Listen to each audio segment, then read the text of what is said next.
Hello and welcome. My name is John August. My name is Craig Mazin. And this is Scriptnotes, a podcast about screenwriting and things that are interesting to screenwriters. And Craig, it's a special episode today because... a couple of reasons. All right. One, we have a guest. Yes. So that means we're doing it live. Yes. It means we get to look at you. Always exciting, get to see your face. Also, we are in your offices in Pasadena. So I cannot wait for the fire trucks. Yes, the fire trucks are coming, and we can't do anything about it. Yes. So we're on the fourth floor of this building in Pasadena, and as I was walking over here from the parking garage, I kept thinking, this is the loudest place on earth. It is truly a very loud street. Like they could be making cement outside. That's right. In fact, they are making cement outside because right down the street, it was always loud here. This is ground zero for Old Town Pasadena, right there in the corner. And then they decided to convert a parking lot into a large building that they're building so they get to weld and hammer while the fire trucks are going by. And somehow I find this very soothing. Yeah, it's the perfect place to write and record a podcast. That's right. That's right. Now, Craig, you have some follow-up from an earlier episode that you wanted to start off. Yeah, very quickly. We were doing our big question and answer episode, and somebody was asking about registering screenplays with the Copyright Office and whether that was advisable.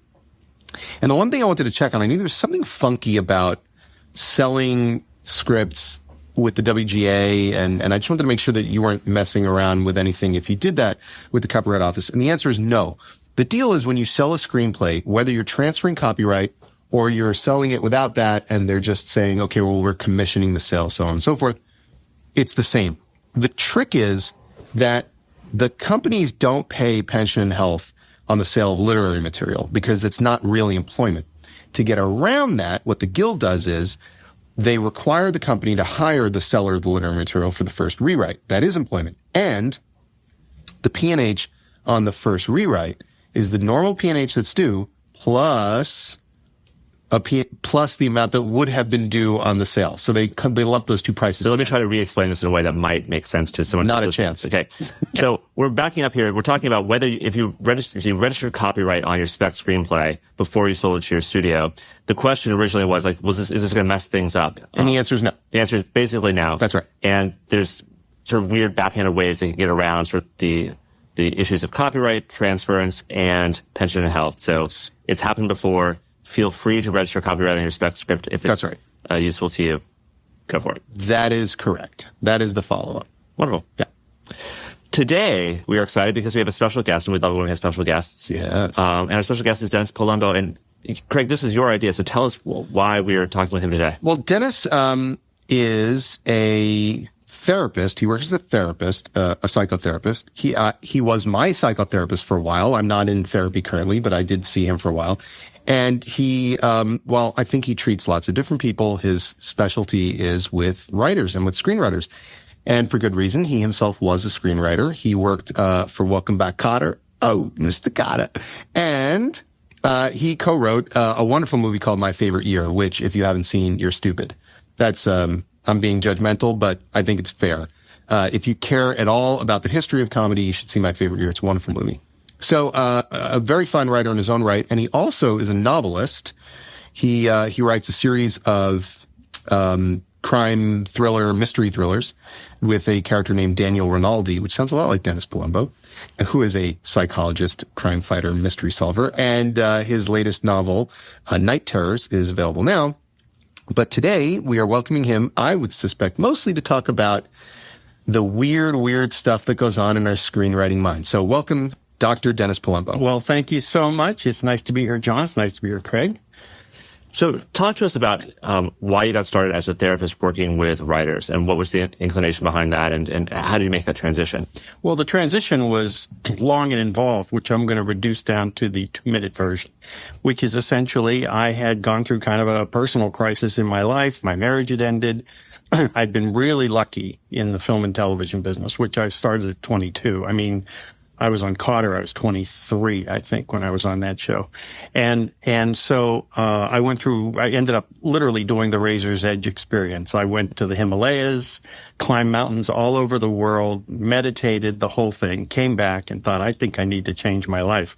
So while I was still working in the business, writing pilots and rewriting scripts, I was going to school at night on the weekends, not necessarily saying to myself, boy, I want to change careers.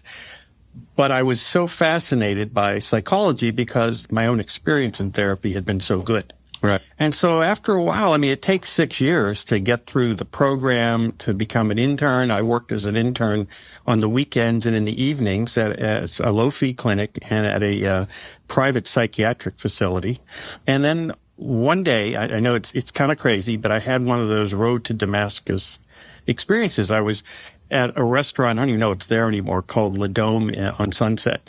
And I was talking to this producer about a movie he wanted me to do, and I kept looking at my watch because I was going to be late for the psychiatric hospital, where I was doing group psychodrama with schizophrenics. And driving down La Cienega, I'm thinking to myself, what's wrong with this picture? I think I want to change my life. Right. So I sat for the tests, and I passed, and there was an interesting afternoon where I called up my agent, my lawyer, my business manager, and my creative manager, and I fired all 4 of them. Oh, it felt amazing. Yeah. And I said, look, it's not you guys, it's me. It's not you, it's me. Yeah. You know, another classic breakup line. Yeah. But I'm out of show business. Right. And so because I had been in the business, I thought, well, this would be a good specialty. You know, people come to me and they get, you know, they have anxiety attacks if they have to pitch to NBC. Well, I pitched to NBC 5,000 times. Right. Wouldn't do it now. Okay. But I knew those issues. I knew about procrastination. I knew about writer's block. I knew about fear of rejection. Well, we're going to get into all those. So I thought that's why it would be a good specialty for me. So that's what I did. I've had all of those things, I think. I'm pretty sure we all have. And I want to talk through some of those because I have a feeling that people listening are like, okay, get to the part where you help me. So we're going to get some we're getting some free advice. You're going to get some free therapy. But I have a question first. And because I know that part of your practice deals with a very interesting thing that people go through, and not a lot of people consider it as a thing, which is interesting in and of itself. And that is, a big career shift, a big life transition in terms of your profession. Mm-hmm. I've been doing this. I'm supposed to keep doing this. This is part of my identity. And then I stop and I start to do something else. And you did that. Yeah. When you did that, I'm just curious, was there a stretch there where you got scared, where you felt, oh no, what have I done? Stretch? Yeah. there was a long chasm where I thought literally I was crazy. My friends thought I was crazy. My parents, who had finally gotten used to the idea that I was in show business, now had to get used to the idea I was talking to crazy people. And so I was scared to death. I thought I wouldn't make a living. Right. And, you know, I also was very clear that I was very lucky in show business, and that lightning doesn't strike twice, I figured. You know, who am I? And in fact, a good friend of mine who is a writer-director said, you know, he was really mad. He even said, look, I feel like you're leaving the foxhole. Mm-hmm. You're leaving me in here where the bombs are dropping. I mean, he's very successful, but as you know, everyone feels like they're embattled in Hollywood. Yeah, we are. And he said, so you're going over the wall, you know? And I had some of that response from some of my friends. Yeah. So it was really hard at first.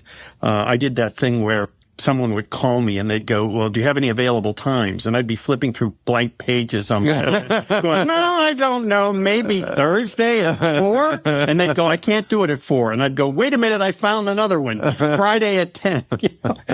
And so slowly but surely they all filled up, and I'm very grateful. Actually, to be honest with you, I think I owe most of it to the Writers Guild magazine written by. Well, that's where I encountered you. Do you remember reading those? Absolutely. I remember reading your columns monthly in Writers Guild magazine. That built my practice, essentially. Absolutely. So talking about the kind of issues writers face. So let's talk about this. What are the kinds of common things you see in clients who are coming to talk to you, who need help, that might be unique to writers or highlighted in writers that you wouldn't see in a general population? Oh, yeah. I will certainly, the two biggest issues that people come in talking about are writer's block and procrastination, which are not the same thing. And the thing that I think is so terrifying about both those issues is not even so much the issue itself, but the meaning you give to it.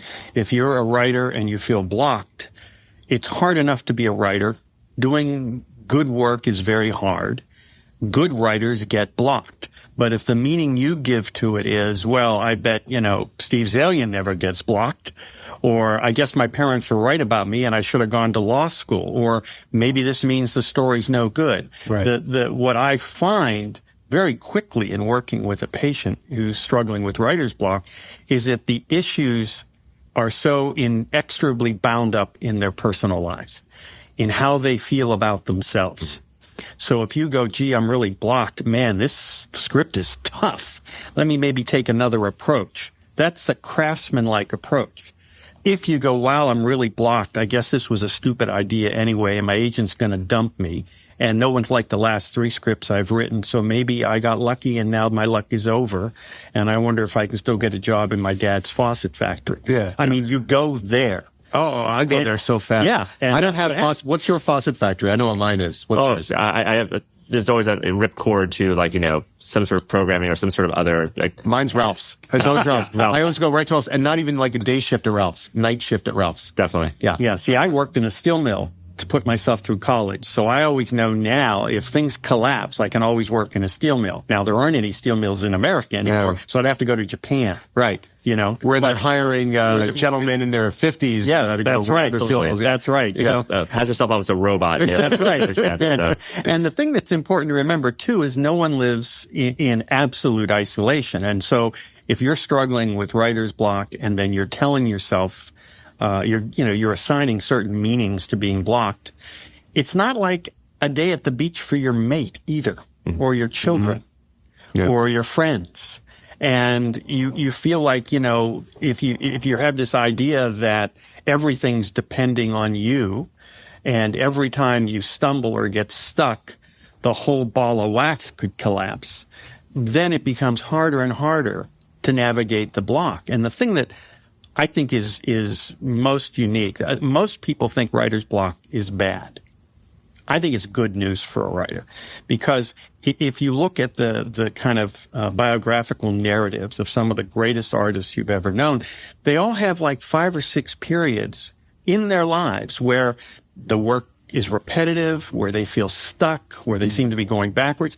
And then all of a sudden there's this burst of inspiration. And so for me, I think writer's block is very similar to the developmental steps we all go through as people. Right. Like a toddler gets up, falls down, gets up. He has to navigate walking. And I think that's true for a writer. I think when you're blocked, whether you're aware of it or not, you're about to make a growth spurt in your work. And I think the proof of the pudding is I've never had a patient who's worked through a block who didn't think they were a better writer on the other side of the block. Right. And so I do think if you conceptualize it as something that's going to change in your work, that this is something that maybe you're doing something that's personal for the first time. Maybe you've always written comedies and you're trying to write a drama. Or maybe you're writing something about your family and you're thinking what they're going to think and all that stuff. There's all sorts of reasons why you might be blocked. But if you can navigate that block, you not only usually think you're a better writer on the other end, but you defang the idea of a writer's block as being so devastating that it'll stop you. So I want to stop for a second and unpack what we're talking about with writer's block, because I think you're using the term in a specific way that is really probably helpful. And a lot of times people say writer's block when they really do mean procrastination, when they really do mean I just don't feel like writing it, or like I don't know what that next scene is. Yeah. And so when we're talking, that's very specific sort of like, on this project, I don't know how to do this next little bit. And and the phone keeps ringing and there's all this stuff and I can't get this next thing going. That is a very situational sort of, in that moment, you don't know how to do this next thing, but there are other options for how you're going to do that. What you're really talking about is more the bigger image of like the person who just doesn't know what to do. So it's not even, they may start with one project, but they have a general kind of fear of failure, a feel of or the imposter syndrome may be kicking in. Sure. Where they believe, like, not only can I not write this, I can't write anything. Right. I can't write any well. I fooled everyone. Exactly. Everyone. It's all those meanings that I mentioned that, I always think, like when I write my mystery novels, they have a lot of twists and turns. And every time I start one, I think, I don't know how I'm going to make this interesting. I don't know what I'm doing. But I've been writing for so long. I'm such a graybeard that I don't think that feeling means anything. Right. One of the things I try to help my patients see is that their feelings don't predict the future. If an actor has stage fright and he throws up in his dressing room and then goes out that night on stage and gives a great performance, so obviously his anxiety did not predict a bad performance. But we have a tendency to see our feelings as predictive, and they're not. Right. And I did 92 columns. I used to joke about this with the editor of Written By. I did 92 columns for the Written By column, The Writer's Life. And every month I sat down to write one, I'd go, I don't know how to write a column. I don't know what to write about. I got to call Richard and get out of this. And after about column 62 or 63, I went, where have I heard that before? Right. I've heard that from my head once a month for the past 6 years. So obviously it's not predictive of anything. That's a great, that theme comes up over and over. And it's something that I talk about. I do a thing at the Guild every year about development and how to make your way through development. And I talk about basically in thinking about what the villain is. If you imagine yourself as the hero of a journey where the development process is a journey and you're the protagonist, who's the antagonist? And I always ask them, and who's your enemy? And, your goal is write a movie. Okay. Who's your enemy? And they always say director, actors, studio, producers, executives. I'm like, no, they all share your goal. They're your allies. That's the scary part, right? So who's the antagonist? And to me, the antagonist is our emotional pain. Mm-hmm. That's the antagonist. And you feel it. It's a real thing. We all feel it in those moments. It's not assigning a meaning to it. That's the hard part, but that's kind of where you do the big boy growing up stuff. That is. I mean, I look at myself. I mean, I've been in personal therapy on and off for like 18 years. I'm as neurotic and insecure as I ever was. I just don't hassle myself. You should change therapists. No, I changed therapy 3 times. I don't mind being neurotic and insecure because I don't think the goal is to become some perfectible version of yourself. I have to stop you there because that's so good because when I saw Dennis, it wasn't for writing stuff. It was actually just personal stuff that I was working through. And I remember, I don't know if you remember the first day I showed up. Yeah, I'm one of many patients. I had sort of written out everything and kind of presented it to him. It was really well organized and we had a very good session. And then on my way out, you stopped me and said, I just want to make sure that you understand this isn't something you perfect. Yeah. And it was great to hear. Like, oh yeah, that's right. I'm really good at therapy now. Yeah. Did I do okay? Yeah, absolutely. Yeah. I'm here for my perfection issues. And, did I do well? Yeah. Did I do well? Yeah. And about how long will this take? That's right. Yeah. Yes. Well, I think possibly one of the challenges of writers and screenwriters, this is really our topic, we can hold others up to that perfection standard because we don't really see them. That's and so we see like all of these struggles are my own and I am the one who has all these unique challenges and problems because we're not around those people all the other times. Whereas if we were professional athletes, we would see those professional athletes struggle around us all the time. And we all go to our little rooms and write in private and it seems like, it's whatever's uniquely your problem is uniquely your problem. Right. And our fantasy is that all the writers we admire are just knocking stuff off, untroubled, It's insane. And it's insane. I always say to new writers, I say, look, every successful writer used to be a struggling one, and all the successful ones still struggle. I mean, most of the writers in my practice are very, very successful, and they all struggle.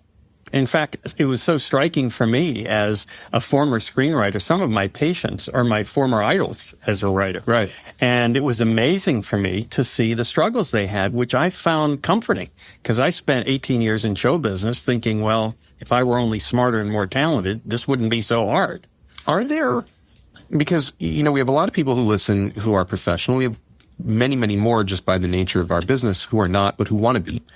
And I wonder, are there unique writer problems or do we really all, because I kind of want to be able to say to somebody working in Alabama right now, we actually have the same problems. Are there unique problems or do we all share the same stuff? I think we all share the same stuff. I mean, we're talking primarily about screenwriting, but look at what we're talking about. We're talking about being blocked or procrastinating, being afraid of rejection, being afraid of failure. I don't know too many lawyers who don't struggle with stuff like that, or Supreme Court justices or directors. I mean, anyone who achieves bumps up against the idea that who they are inside is not in concert with who they're presenting in their mind to the world. Right. Anyone does, And so as a result, I think the difference for writers is writers talk about it. See, trial lawyers get depressed. William Styron, when he gets depressed, writes Darkness Visible about his depression. Right. So we have this idea that creative people are more depressed and suicidal than others. And in fact, we're not. We just talk about it. Yeah, we just talk about it. Those guys just drink in that bar. And they drink and they jump off of buildings. I mean, the thing is, they're good at that. Dentists are the number one profession that is suicidal. Wait. Is that really true? Yeah, and number two is psychiatrists. Well, but number one is dentists. Why? Because it's a bummer to look in mouths all day. You know, God knows why. Teeth. But there have been theories that it may be something to do with traditionally like the chemicals that were used in dentistry. Oh, really? That they're constantly around. Like the mercury and stuff that they... Absolutely. There could actually be like a poisoning reason why that happens. Well, one of the things, it's interesting you mentioned that too, because one of the changes in therapy in the last 20 years is how much neurobiology has come into it. Right. The more and more we find out about the elasticity of the brain, the more we're finding that depression, anxiety, spiritual belief, faith itself, aggression, these things have seats in the brain pan. And so, talk therapy is still crucial, but they're finding that there's a larger biochemical and neurochemical component to how we feel about ourselves, including our self-experience in the world. And it's hard because writers, you brought up the analogy of athletes. So I can watch an athlete make an error, but I can also watch an athlete succeed. I can see it happening in front of me or not in front of me in different levels. But writing is, especially screenwriting, there's something so evil about it because the entire process of screenwriting is failure until the very last moment, which also might be failure. Yeah. But there's definitely failure as a requirement, and it requires, it seems, a lot of psychological health or endurance or whatever you call it to survive the endless grind of the failure. Yeah, I think being a screenwriter requires the Bushido warrior code of risk, fail, risk again. I mean, my TV writers who are on staff, they break a story in a room. Everyone agrees on the story. Mm-hmm. You go off, you write it, you come back, everyone gang writes it and makes it funnier, It's a little more communal. It's a little bit more, I had a nice day at the office. Right. I remember as a screenwriter, when I shut that door in my office at home to work, it was just me. And you start to wonder if what you're feeling and thinking about what you're writing has any validity at all. Well, which is one of the reasons, by the way, people procrastinate. We were talking about writer's block. Yeah. Procrastination. Tell us why I procrastinate. Would you? Well, I can't tell you specific. I don't think there's one size fits all. All right. And I can give you some anecdotes that would surprise you about why people procrastinate. But on the whole, it's a fear of shameful self-exposure. Most people procrastinate because they think that the finished product, if they got to finish it, would either in their minds or in the minds of an agent, a studio director, would not be good enough. Mm-hmm. And it's easier to tolerate the small shame of procrastinating. I remember when Dutton's bookstore used to be here, and I would walk around and I swore that Dutton would be looking at me, essentially thinking, why aren't you writing? Right. And so I couldn't even enjoy my procrastination. But as painful as it was less painful than putting the script out.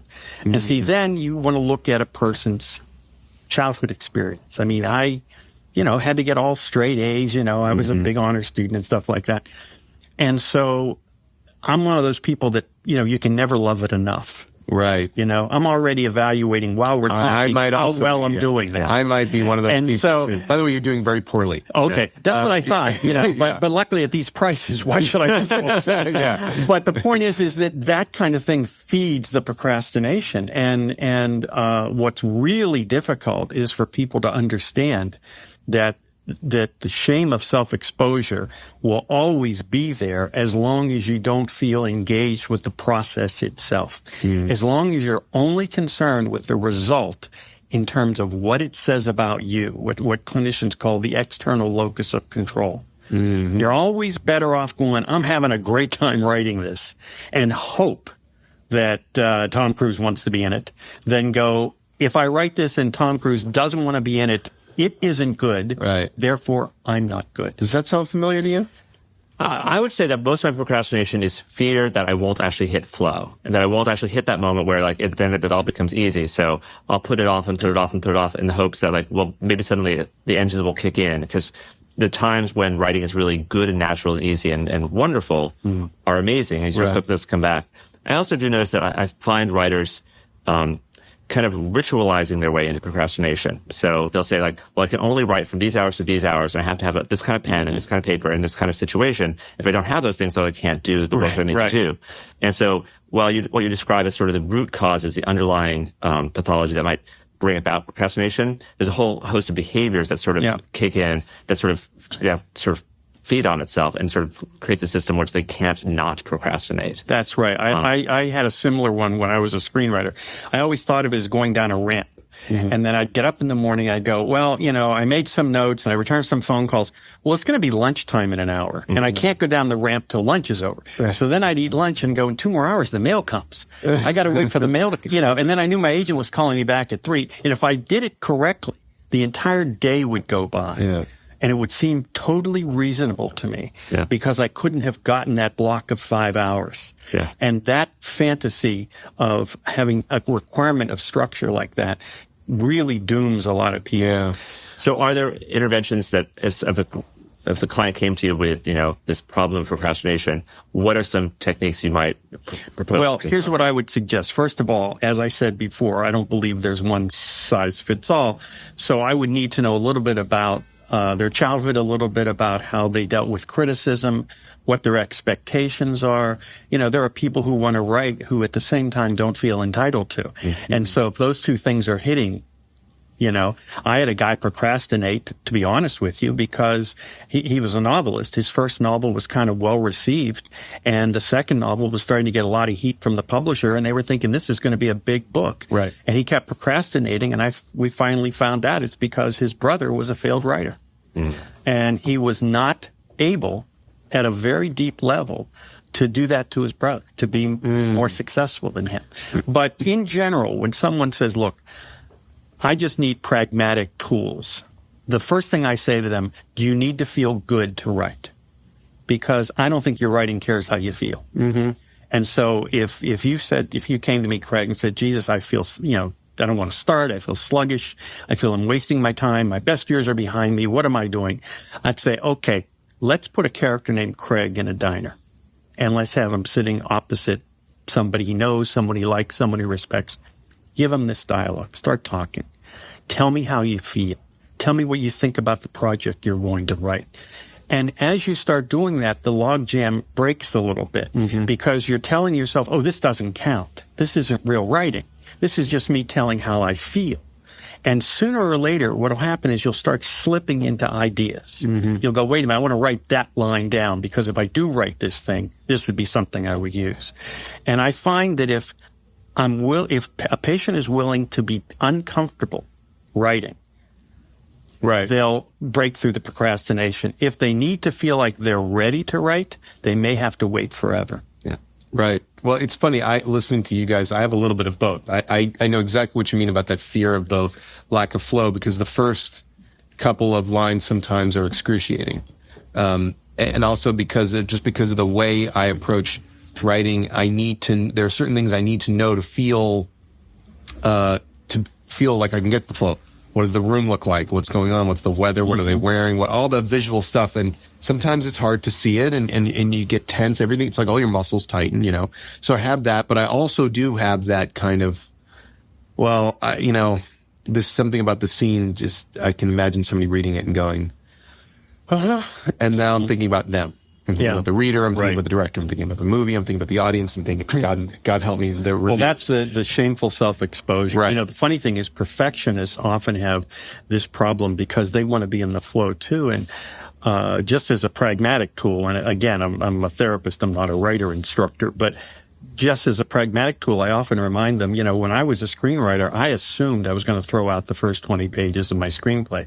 That when I got to the end, I knew who the people were and what the story was, and they didn't talk like themselves in the first 10 or 15 pages. Mm-hmm. So I knew they were going to go. And if you can get a person who struggles with perfectionism to really understand that it doesn't count the first 20 pages, and that they can discover what it is and then go back and change that, it's like a revelation. Yeah. Because for perfectionists, it's like interior hotel room. What kind of hotel room? Right. I would say, I don't care. Well, that's me, though. Go 20 pages, and Right. by the end of the screenplay, it's going to be a Motel 6 anyway. Well, and it's funny because all those decisions that I sometimes sweat over so intensely, when we get to production, someone's like, hey, I just want to show you, we did some scouting, here are the motels, but look at this place. It's not at all what you call out, but and I'm like, oh, that would be awesome. Yeah. And then you realize, oh yeah, that's right. There are people to help. Yeah. It's not just me. It's not just you. And that's a wonderful feeling. And part of what I think is interesting about the way you approach how you talk to writers from your articles and written by, and then just from knowing you as I do, is that you do preach a certain amount of let yourself off the hookness, I mean, so it's almost like we put ourselves on a hook because we're procrastinating. And sometimes the answer to procrastinating is, okay, so you don't have it today. Mm-hmm. That doesn't mean you won't have it tomorrow. As long as you don't think that that's permanent, that state is permanent. Right. There are times when I'm just like, not today, pen down, taking a walk. Yeah. The other common advice I end up giving is you'll get to a place where I don't know how to write this scene. I don't know what the scene is, and I'm flipping out over it. So write another scene. And the thing about the screenplay is it's about 120 pages. So there's going to be some other scene you can write. And so if I have an extra 15 minutes in the parking garage at Fox, I'll write a scene that's scribbled it down on paper. And it may not be the most important scene, it may not be the most perfect scene, but it's something that's written. And, right. And if you can consistently be doing some work, you're going to get over that bump and eventually you'll get right into that scene. And so you end up a lot of times sort of, painting the corners and painting into the middle. And that's okay. That's absolutely okay. It's like the thing is that I've learned over the years is writing begets writing. I think thinking about it doesn't beget writing, worrying about it. Frederick Raphael, one of my favorite screenwriters, said that for a writer, there's only one real definition of work, pages that are there in the evening that weren't there in the morning. He didn't say good pages. He just said pages. Right. And again, one of the things I try to work with people who are procrastinating, particularly if they're perfectionists, is to get into this sort of benign relationship with their writing.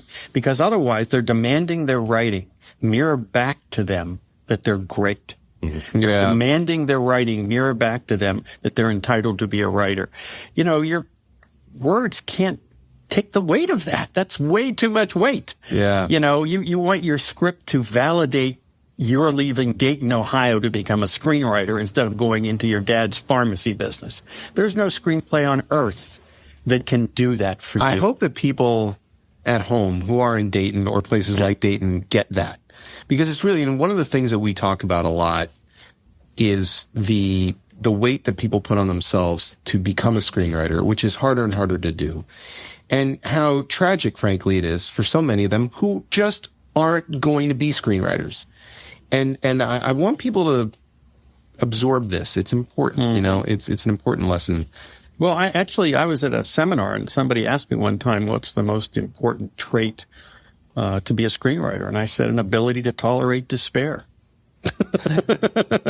That's and I meant it seriously. Yeah.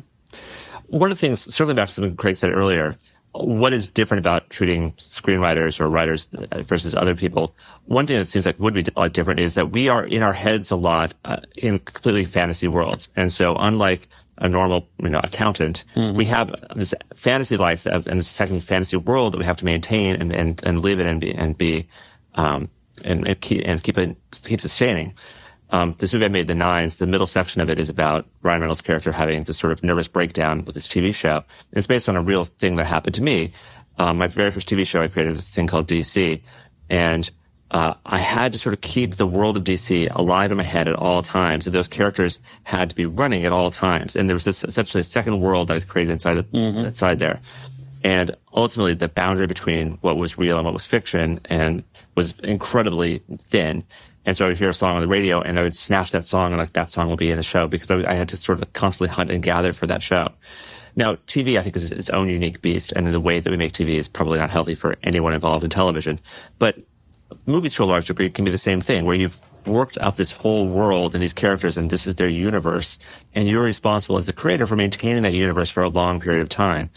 Do you end up encountering writers who have that problem of and face challenges with this second world and their sense of responsibility to what they've created. Oh, all the time. In fact, it's interesting. One of the reasons, people, I have had executives and producers and directors as patients as well, and they often complain that writers don't take notes very well. They're often very resistant. And see, I know from my own experience and that of my patients that they so live in the world of their screenplay that it becomes a kind of context in which they live. Right. And so the notes makes no sense. It's like if somebody says, oh, your son would look a lot better if he had spiked hair, and you go, I love this kid exactly the way the kid is, not because I'm crazy or a narcissist, though I may be crazy and a narcissist, but the reality is because I know this world really, really well. The problem is, unlike a bricklayer or a carpenter, the raw materials of a writer's life is his or her imagination and feelings, things that they live with moment to moment to moment. When you're a bricklayer, you're done at 5 o'clock. You put the bricks down. You go and watch a ball game. There's no bricks on your lap. A writer goes home. Those bricks are on his lap or her lap. They're in his pocket. They're on their head. They're putting their kids to bed, and the kid will say something, and the writer will think, I can use that. Mm-hmm. Because a brick just fell out of their pocket.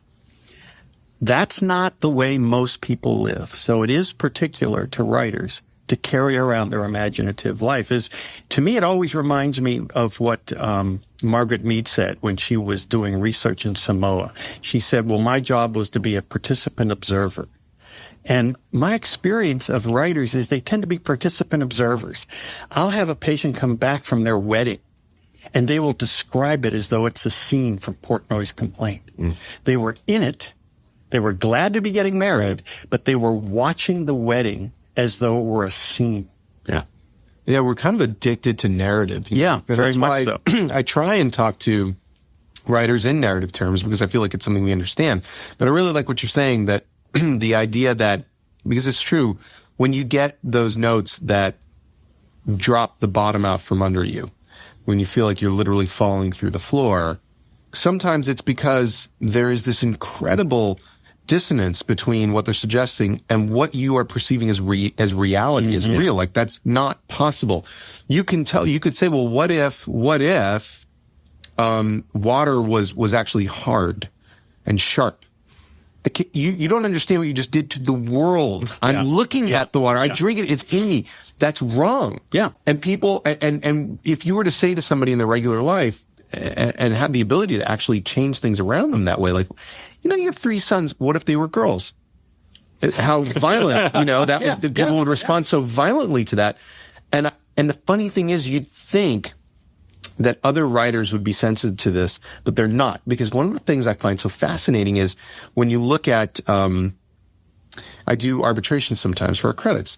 So people will write their statements. This is why I think I deserve credit. And a lot of the statements are like, so this is what my script is. And then I read this, and this is just a version of my script. No, it's just a version of your script to you because it's just words to you. That other person had lived in their world. Yeah. Like, they went into your script, which was just a script to them, and built their world. Right. And it's so funny how we can't see that. Well, it's because you're talking about the fantasy of objectivity. Yeah. See, the reality is we are only conscious of our subjective experience, so we look at everything through our own glasses. And so if a script, that we're rewriting someone else, we look at that other person's script. We're not in their subjective experience of creation. Right. It's just a bunch of words. And go, well, who would use a word like that? Right, exactly. Yeah, so reading that script, you say, well, she took this character that was named Karen and made it Susan, but she looks the same. Yeah. She looks the same in your head. Yeah, exactly right, yeah. Because you forget that this whole world did exist in your head. And so I've seen this whole movie before. All they did was change the names and do a thing, and all they did was, okay, so it was a train, and now it's a boat, but it's the same. It's I know. A boat. I know. It's wild. Isn't that amazing? The classic advice to writers who are sitting down with directors or executives for the first time is just to remember that the writer's the only person who's already seen the movie. Yeah, so they've read your script and they like your script, but as good as you were in in evoking the spirit of the movie with those 12-point career of sounds and actions, it's not the same as exactly what's in your head. And it can never be quite that. And so a lot of times when you have those first meetings where you're sitting down with a director, what those are really doing is you're just trying to communicate what it is that you were seeing there and get a sense of what he or she is seeing there and making those align as best they can. Yeah. It's hard for people to realize that if 3 people read a script, there's 3 different scripts they read, 3 different movies they saw in their head. I mean, I remember so often just dealing with, especially early in my practice, dealing with patients who just could not deal with the concept that someone would read their script and not see what they saw. And it's just the reality that we see everything through our own subjective lenses. Yeah. Do you deal with writing partners often in practice? Oh, yeah. So it feels like the interpersonal tensions there. Couples therapy? Yeah, I do couples therapy with writing teams. Sometimes they're married to each other, which makes it much more intense. Wow. But most of the time they're not. But the issues are exactly as if they were married. Yeah. They're power issues, control issues. One will be late. One will, which one's the funny one, and which one got to return their agent's phone call. And does the agent like one of them better than the other? It's a very fraught. The value, I started in television with a partner, a comedy writer named Mark Evanier, and there was enormous value in having a partner because I was 22 and scared to death. And, it's a lot easier if a pitch goes badly to go outside and go, well, those guys are morons, Right, yeah. and have someone to share the disappointment with. But it's also enormously fraught because, again, there's no 2 subjectivities are the same. And invariably, when I'm working with the team, I'll get a call from one of them going, I'm working on a script by myself. When do I tell them? Yeah. This happens all the time. Right. What do you do with that? I say, I don't have any private conversations with you. Yeah. You come into the office with your writing partner. And we'll talk it out. We'll talk it out. I don't carry secrets like that. Right. And I've never had a writing team that didn't try to have a secret, a one-on-one conversation with me.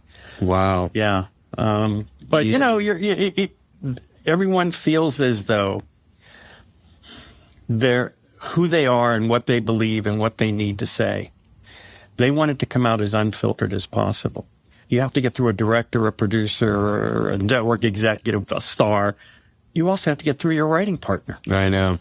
Mark and I worked together pretty well, but I remember arguments we would have that just seemed ludicrous. I thought to myself, Jesus, we're arguing over punctuation, Yeah. But we weren't arguing over punctuation. That's actually Yes, power. That's a more reasonable argument than the kind I used to have with my writing partner. We would have some crazy arguments. And the truth is, it was, at least for me and for Greg, I can't speak for Greg, but for me, it's because I'm probably not supposed to have a writing partner. I'm one of those guys. Yeah. And the arguments are never about what they're about. Yeah. They're about all the unspoken stuff in the partnership. Yeah, I'm not supposed to have a writing partner either. And so Jordan Mechner, who's a good friend and a terrific writer, he and I wrote a pilot for Fox together, and the power disparity between us just made it really ridiculous for us to do it, because any argument we really get into, I would just sort of trump card him, and that wasn't fair, and it wasn't good for the I'm John August, damn it. Yeah. Slam. And so As flip the table. Did you ever see him flip the table? No. I Hulk out all the time. Oh, yeah. Really? Hulk's out. Cool. Absolutely. Cool. Yeah, he gets 4% bigger. This is Craig's table, not mine, so feel free to flip it if you want. This is a very heavy table. Yeah, he can't flip this one. No, I'm thinking more like bridge tables. Lighter fare. Yeah, this is the arts and craftsy kind of thing, suitable for Pasadena. And That's right. Yeah. Heavy. Yeah. But I would say that my only good writing partner experience, and not that Jordan was a bad writing experience, but the only one I feel good about was Andrew Lippo with Big Fish, in that he had a completely different skill set than I did, and so we complemented each other in a way. And so, but it has been that issue of recognizing that it's like a marriage, and that you have to sort of sometimes talk about yourselves and what your relationship is, so that it's all good. Sometimes you have to have sex.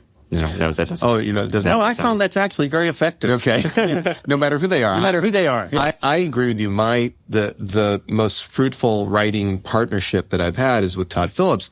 And I think in large part it's because even though we write together, he's the director. And we're writing together, we're coming with the story together, but usually I'll start, and then we'll kind of go through it together. There's a division of labor that's natural. And frankly, also there's a division of labor just in terms of where we're going to end up. That ultimately we can start together, but we will diverge. And then I'll be over here looking at the script and he's over here doing the billion things that the director does.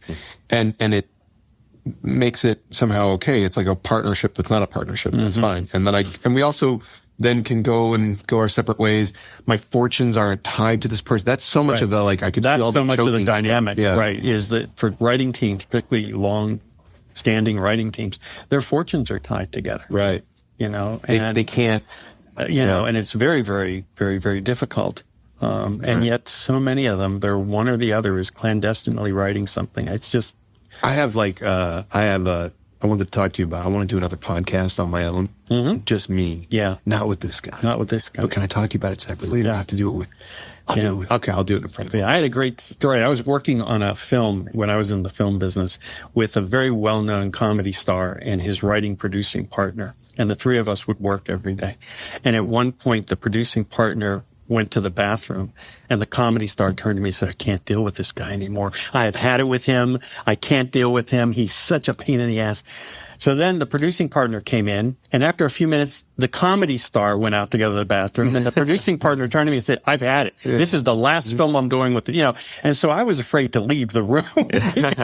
In those situations, I'm always very scared of, because I always feel like they'll do that and they mean it in the moment. But if you dare get in between those jaws, they close on That's you. Right. That's right. You'll be it's like, I united you by the Weinstein brothers are notorious. Yeah. You can get Harvey and Bob fight like cats and dogs, but people that have got in between them have just been crushed. Yeah. Addendum, they're still together. Well, we'll see how that's. No. I mean, those guys. The two guys, and this goes back 25 years. Yeah. They're still together. Nice. See? There you go. So a practical question. If, let's say a writer who's a working screenwriter in the WGA needed to see someone like yourself for some issues, is that a thing that insurance covers? How do they come to you, and how does that work? Well, they come to me primarily now through referrals. They used to come to me through my column. People would read it and call me. Right. I work fee for service. I bill my patients and then they pay me because I want to liberate them from me talking to their insurance carrier about their issues. So what happens is they pay me and then take the invoice and send it to the Writers Guild or the Directors Guild, whatever, and get reimbursed. And the reimbursement is very, very good. It's the same. It's just really that you handle your own paperwork. Yeah, you handle your own paperwork because if you go onto one of their preferred providers, they'll tell you how many sessions you can have. And to get the assigned benefits, you have to talk about their issues. Right. And I don't trust corporations not to share that material. So, I'm an old 60s guy, I guess, whatever. Yeah. But that's how that works. It's fee for service. And you just call you up. Yeah. Just you can call me up Dennis Palumbo. Or you can, find me through my website, cleverly named DennisPalumbo.com.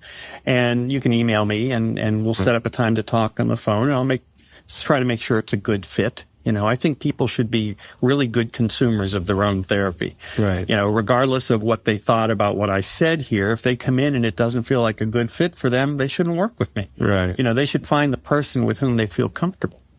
One thing I've noticed in the past few years is writers who, when you get them talking, will talk about Adderall or some other sort of performance-enhancing drug. Is that something you see in your practice? I feel like constantly. And that's a growing thing. Is that correct? Yeah. So can you talk about some of the reasons why writers start on that and your experience with writers who use that, and whether it's, is it helpful? Is it harmful? What's the spectrum? It runs the gamut. There are people who just use Red Bull, because they're using the caffeine hit. Right. And there are people who, for a long time, Ritalin was used, very small, milligram percentage. And then now, Adderall a lot. And it's the same as in the 70s when I was on TV shows and everybody used Coke because they thought it made them funnier. I think there's a kind of a placebo effect with Red Bull and Adderall because it's not if you're interested, you have energy. Right. If you're engaged with your writing, you can do 2-3 hours. Unless you have severe ADD, I think it's become it's sort of like 25-year-olds who take Viagra. Just to put a little topping on it, Well, that's what I see with some of my patients. And you have to be careful because the stuff can get really addictive, particularly psychologically, telling yourself that without it, I can't do it. I hear also people using this Provigil. Have you heard this one? I've heard that one. You'd be surprised how many still use grass for that reason.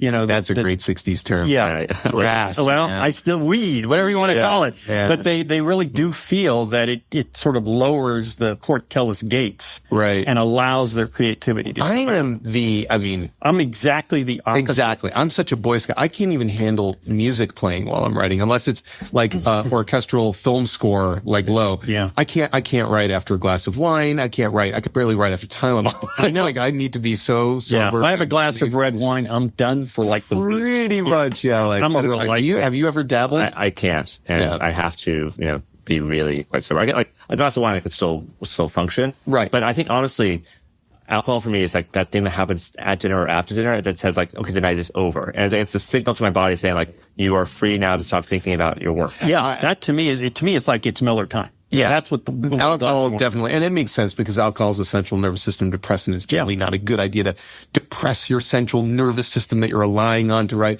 Although I will, an occasional cigar does miracles for me, I have to say. A little bit of nicotine there does seem to kind of I have some focus in. Very successful patients who go off cigarettes for months and months and months until they get their next screenplay deal. And then they smoke for the 4 months they're writing the draft because they can't write without cigarettes. And then they go off again. They should stop doing that. I know. But they've been stopping and starting for 25 years. Yeah. Couched in what you were saying earlier about Adderall is you say like people can get their 2 or 3 hours in. That I think was nice that you said 2 or 3 hours because I think there's this belief that like you should be able to write like 8 hours in a day, and no one does 2 or that. 3. Yeah. When I was a screenwriter, I wrote every day from 9 to 1, and the first hour was rereading what I had written the day before, and I wrote 2 or 3 hours max, and I felt like I was doing my job. See, I think I'm very blue collar about work, about writing. I really am. I don't think you sit and wait for inspiration or any of that crap. I think you sit down and you put in your 3 hours. And when someone says, well, I got to write for 8 or 10 hours if I'm really inspired, they're telling themselves that they're not a craftsman and they're not a professional. They're telling themselves that some lucky bolt of lightning came through the window and is helping them write. And if they stop, they'll never have that again. And I think that sends you a bad signal about your own sense of craft. I agree. I've always approached it as there's the preparing to write, which is quite lengthy for me. And then there's the writing, which is a sprint. And sometimes it's a 2-hour sprint, but it's a sprint. And it's a very focused thing. When I'm done, I'm exhausted. I'm physically exhausted, because I'm acting it out. I'm seeing it. I'm telling you, I'm gone. I'm in some weird fugue state while I'm writing. And that's important. That's part of it. But I felt it like when I get to like that 4th or 5th page, I can feel it going away. And I've come over time to recognize, stop. Yeah. I mean, I want to stop anywhere. I want to stop after a half a page. By the way, there have been days where I've gotten to a half a page and I'm like, and I've stopped, and then you feel a little bit like a baby. But the important thing is it's okay to feel like a baby as long as you don't decide that means you are a baby. That's right. Another thing I've noticed with writers is because we can do our work at any place at any time, a lot of us tend to do it from like midnight to 6 a.m. And at what point do you say like, well, that's getting your work done, or what point are you saying like, well, that's not healthy for you and your family and for your life? I mean, does that come up? It comes up all the time. See, I have a kind of a different view. My view is you need to have a benign relationship with your process. So if you like to write in the morning or the afternoon, if you like to write after midnight, then do it.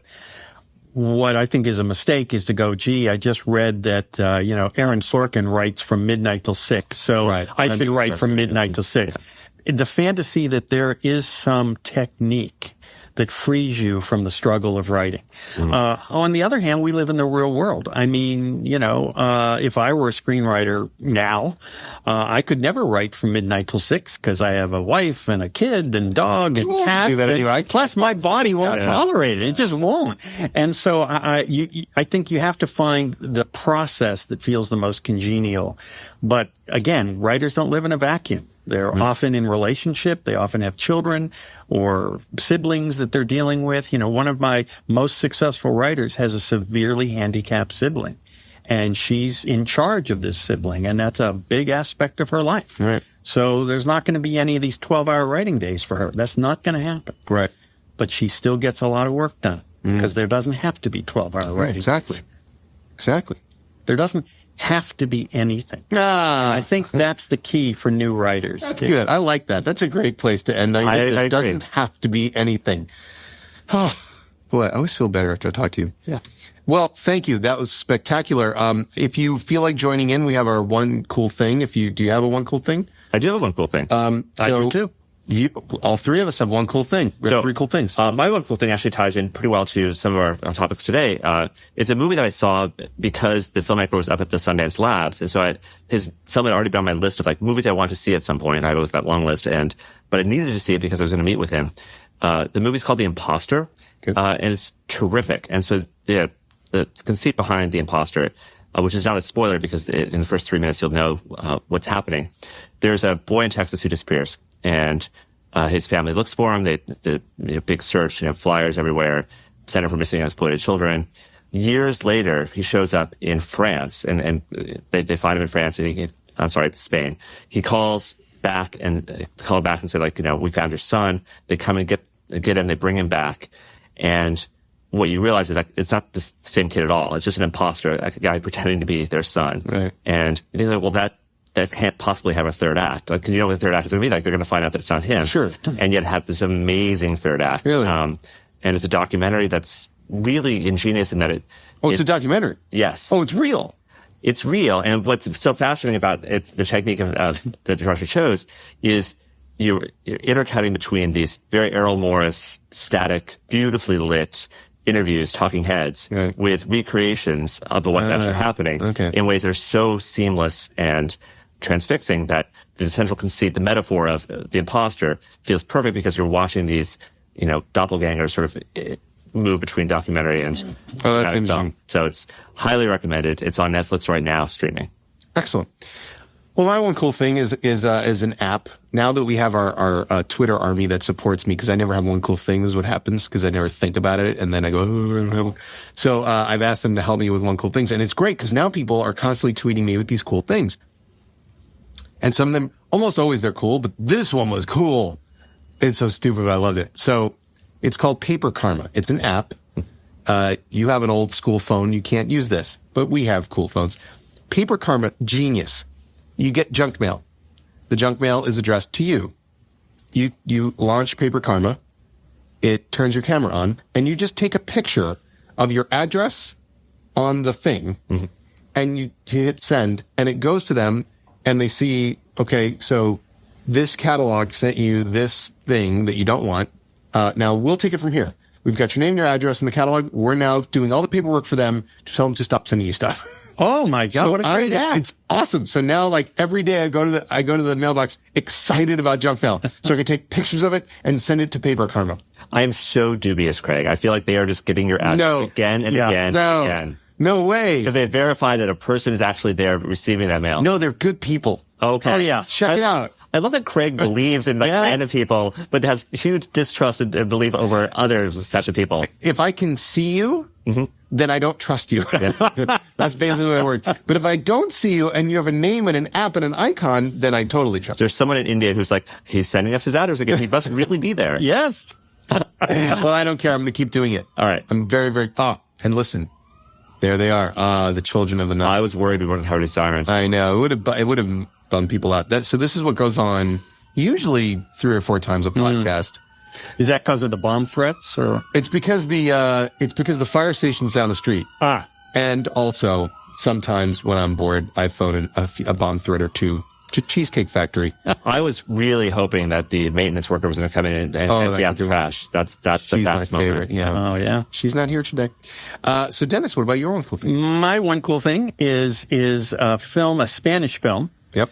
And the reason I mention it is because, as someone who writes crime novels, and I've read like 5 million of them, and I've seen practically every crime thriller ever made, there's a Spanish film called The Secret in Their Eyes that is one of the most beautifully written and acted crime procedurals I've ever seen, and has the most surprising ending I think I've ever seen for a crime thriller. The combination of humanity, yearning, regret, all the stuff in the human condition, even what we think of as what appropriate justice for a bad guy would be, all of it gets turned on its head. And I recommend it very, What was the title one more time? It's called The Secret in Their Eyes. The Secret in Their Eyes. And it's Spanish, and it's quite remarkable. Excellent. Dennis, thank you so much for coming. This was a real pleasure. Thank you so much. It's great. Thank you. I think you probably helped quite a few people today. Well, I hope so. I will return to hurting them again next week. And that's it. Take care. Fantastic. Thanks.